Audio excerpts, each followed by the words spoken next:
Hello साथीहरु, welcome छ सबैजनालाई मेरो डे 2 मिनी ब्लगमा। आई होप सबैजना सन्चै हुनुहुन्छ होला अनि हामी पनि एकदमै सन्चै नै छौँ। अनि आजको मेरो मेन ब्लग सुरु रुम क्लिन गर्नुदेखि भएन साथीहरु, किनकि क्लिन कालेले गरिदिनु भएछ।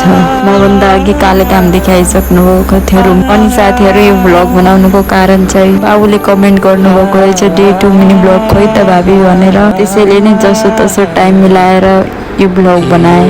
अनि लागे म किचनतिर खाना बनाउनको लागि। आज खानामा बन्दैछ फर्सी।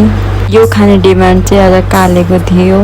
मेरो माइततिर चाहिँ यसलाई फर्सी कवली भन्छ, कालेको गाउँतिर चाहिँ यसलाई राध्या भन्दो रहेछ। यो चाहिँ मैले फर्स्ट टाइम सुनेको। अनि हजुरहरूको गाउँतिर चाहिँ के भन्छ कमेन्ट गरेर जानु होला साथीहरु।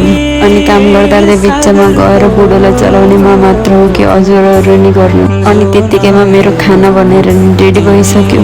अनि हामी लाग्यो डिनर गर्नतिर। अनि हजुरहरूको डिनर भयो कि नै साथीहरु? अनि कि म सोचिरहेको हुन्छु अब त डेली ब्लग बनाएर अपलोड गर्छु भनेर, तर मैले टाइम नै म्यानेज गर्न सकिरहेको हुँदिनँ। मैले टाइमलाई म्यानेज गर्न नसकेको कि टाइमले मलाई।